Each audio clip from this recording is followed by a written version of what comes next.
Como vai? Tudo bom? Hoje eu queria conversar com vocês um pouco sobre a gestrinona.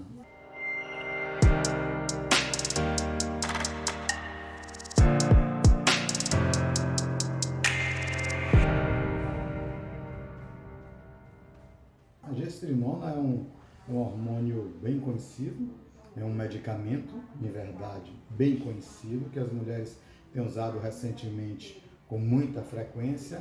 Ele pode, de uma maneira geral, a gestrinona é usada por via transvaginal, como gel, ou dentro do gel absorvível transvaginal, em cápsulas vaginais, ou de uma forma geral, como é usada hoje mais correntemente, por via transdérmica, por via subcutânea, através de implantes subcutâneos de gestrinona. Ou a gestrinona associada a outros hormônios, ou a gestrinona sozinha, com o intuito de tratar endometriose. Eu queria conversar sobre a gestrinona porque é um medicamento interessante.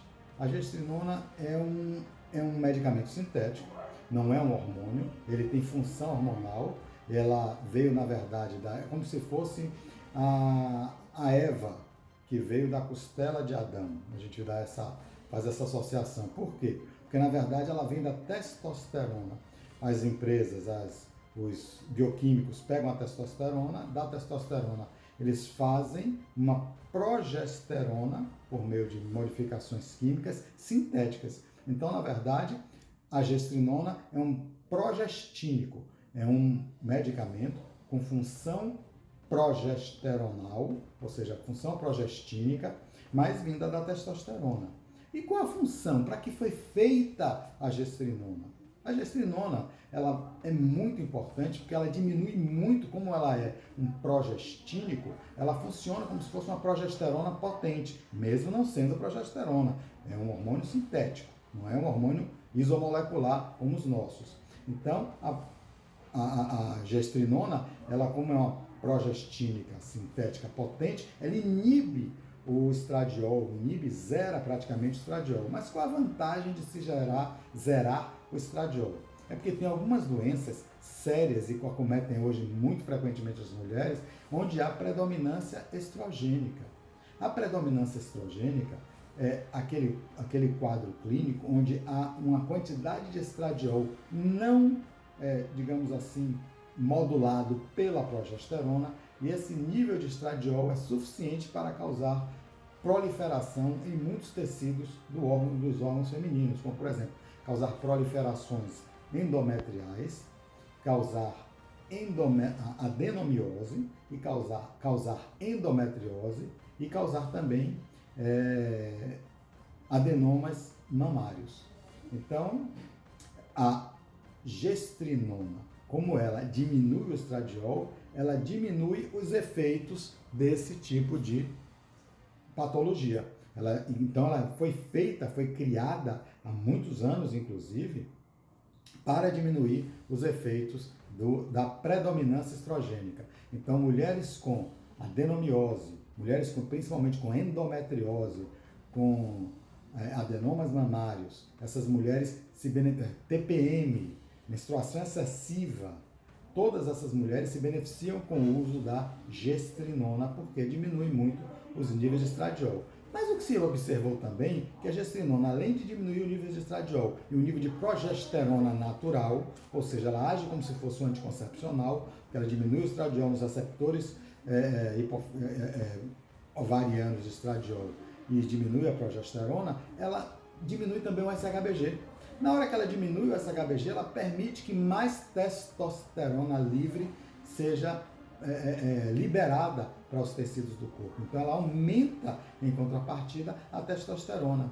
E é esse efeito colateral que hoje muita gente usa para que se obtenham os efeitos estéticos da gestrinona, que é um aumento de massa muscular, definição do corpo. Então, hoje, muita gente tem usado a gestrinona muito mais buscando os efeitos estéticos do que os seus efeitos enquanto tratamento de doenças específicas.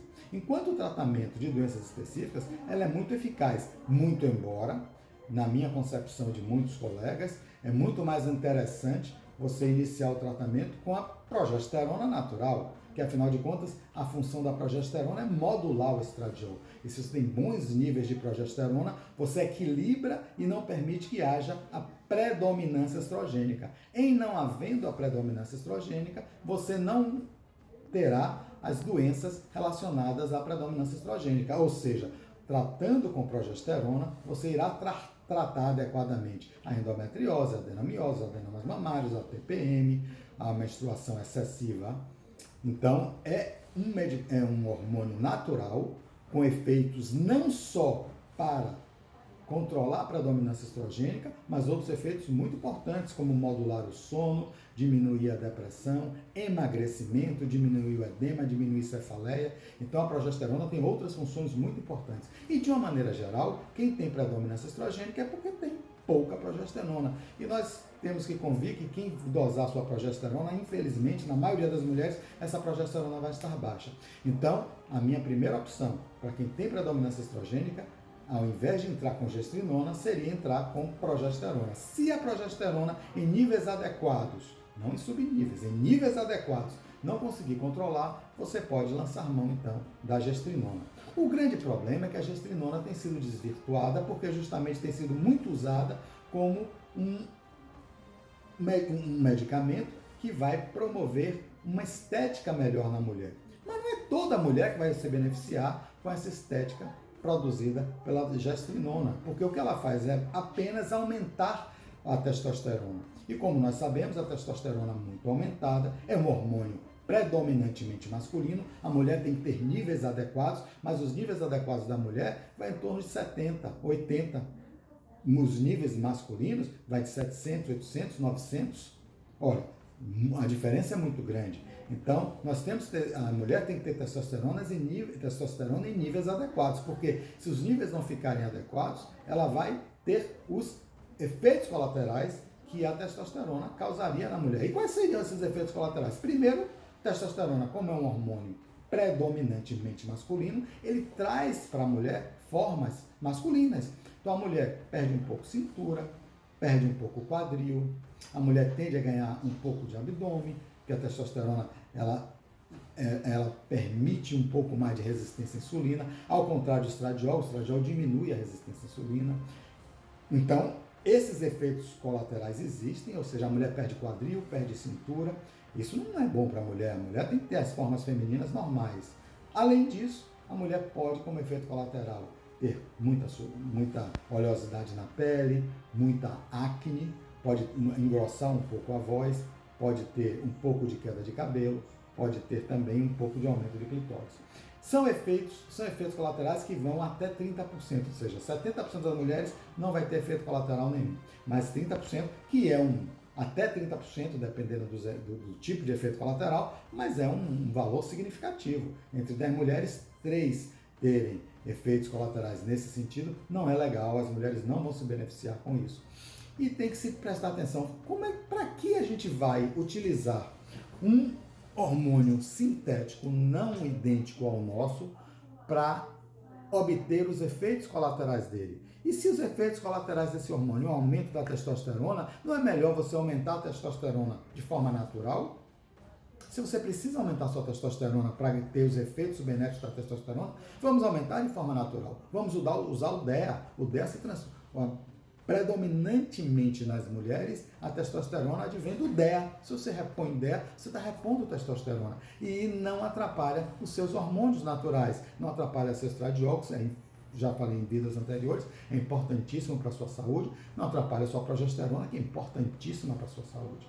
Então você tem um aumento da testosterona e mantém seu estradiol e sua progesterona em níveis adequados. Isso, lembra sempre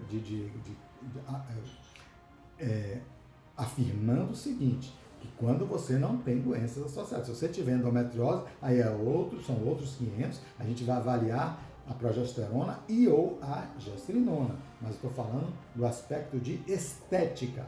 Então, para se obter a estética desejada, e se a estética desejada é um pouco mais de testosterona, você pode abrir mão da gestrinona por causa dos seus efeitos colaterais e por ser um hormônio sintético, e usar um hormônio natural, que é o DEA. Outro sim, você pode usar inclusive a própria testosterona em doses adequadas. Então isso é bem importante. Para que eu vou usar um hormônio sintético com efeitos colaterais se eu posso usar o hormônio natural? Não é verdade? Então isso tem que ficar muito claro. E tem mulheres que não se beneficiam em hipótese alguma com a gestrinona. Por quê? As mulheres que mais se beneficiam com a gestrinona são as mulheres que já estão magras, são as mulheres que fazem atividade física e as mulheres que comem pouco carboidrato. Se você comer muito carboidrato, fizer pouca atividade física e estiver usando gestrinona, o tiro vai sair pela culatra. Você vai ganhar peso, você não vai perder celulite e você vai ter muitos efeitos colaterais, principalmente do ponto de vista de pele oleosa e acne, porque o carboidrato facilita o aparecimento dessas complicações. Então, para finalizar e para concluir, a gestrinona tem indicações médicas precisas, mas para o tratamento estético é um hormônio que deve ser pensado 2 vezes, porque há alternativas muito mais fisiológicas e muito mais moduláveis do que o seu uso. Então, a gestrinona é um excelente medicamento quando tem indicações específicas. Para a estética, eu acho que não é necessário e nós podemos usar a própria testosterona ou o DEA para aumentar a testosterona em níveis normais. Ficando muito claro que não é só a testosterona que vai dar forma à mulher nem dar ganho de massa muscular. O estradiol é um hormônio anabolizante, o DEA é um hormônio anabolizante. Então, todos os dois vão dar massa muscular se a mulher fizer atividade física. Tá certo? E por fim, aquela coisa de que melhora a libido, a gestrinona, o que melhora a libido na mulher é o estradiol e o DEA. Na mulher, não. Na mulher e no homem, o que melhora a libido é o DEA e o estradiol. A testosterona tem muitas outras funções, mas não é a mais importante na melhora da libido. Tem muitas mulheres que usam gestrinona e dizem que minha libido não melhorou tanto, porque não é o mais importante a testosterona. Tá bom, pessoal? Espero que estejam tenha ficado claro isso para vocês. E quando conversar com seu médico, peça para ele explicar os reais benefícios que a gestrinona vai ter para você. Eu uso a gestrinona, acho um excelente medicamento, mas para fins estéticos eu não acho que seja a melhor opção e deve-se estudar a paciente ideal que pode se beneficiar. Mesmo que você queira para fins estéticos, você tem que ser magro, você tem que ter atividade física frequente e você não pode comer carboidrato, senão você vai sofrer com os efeitos colaterais. Obrigado a todos, um abraço.